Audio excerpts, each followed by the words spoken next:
చంద్రబాబు నాయుడు వీక్నెస్ని జగన్ వీక్నెస్ని చంద్రబాబు నాయుడు సాధారణంగా వాడుకుంటారు. Land titling act గురించి జగన్ వీక్నెస్లో ఉన్నాడు అనుకుని ప్రయత్నిస్తే జగన్ తిరగబట్టం నేను రాత్రి మనం మాట్లాడుకున్నాం. ఇప్పుడు చంద్రబాబు వీక్నెస్ మీద కొట్టడం ప్రారంభించాడు జగన్మోహన్ రెడ్డి. ఏంటది? ముస్లిం రిజర్వేషన్లు.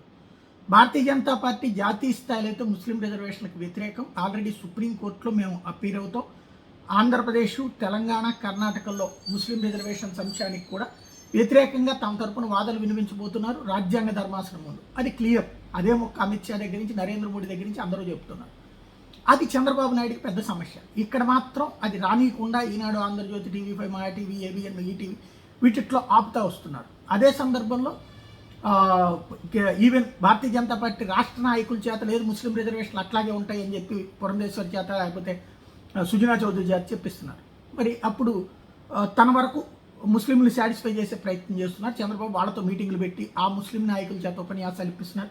చంద్రబాబు వస్తేనే ముస్లింలకు భవిష్యత్తు ఉంటుంది. ఇక్కడ జగన్మోహన్ రెడ్డి దాన్ని టచ్ చేస్తూ ముస్లిం రిజర్వేషన్లు ఉంటాయని చెప్పి రేపు పొద్దున నరేంద్ర మోడీతో చెప్పిస్తారు. ఎందుకంటే మోడీ సభ వచ్చేస్తుంది 8వ తారీఖున, 6వ తారీఖు వచ్చేస్తుంది కదా. మోడీ చేత చెప్పిస్తావా, అదే వేదిక మీద నుంచి చెప్పిస్తావా అన్నటువంటి సవాల్. మోడీను ఆ మాట చెప్పరు, చంద్రబాబుకి చెప్పించే స్థాయి అక్కడ ఉండదు. ఇంకోటి వాళ్ళ ఎజెండా సిటిజన్షిప్ అమెండ్మెంట్ యాక్ట్ అనేటువంటి ఖచ్చితంగా అమలు చేస్తారు. యూనిఫామ్ సివిల్ కోడ్ ఖచ్చితంగా తీసుకొస్తారు.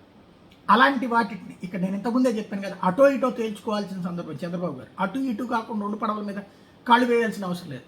కాదు అంటే మొత్తం హిందూ పోలరైజేషన్ జరుగుతుంది. భారతీయ జనతా పార్టీకి సంబంధించిన ప్రతి అభిమాని చంద్రబాబుకు ఓటేసేటువంటి పరిస్థితి ఉంటుంది.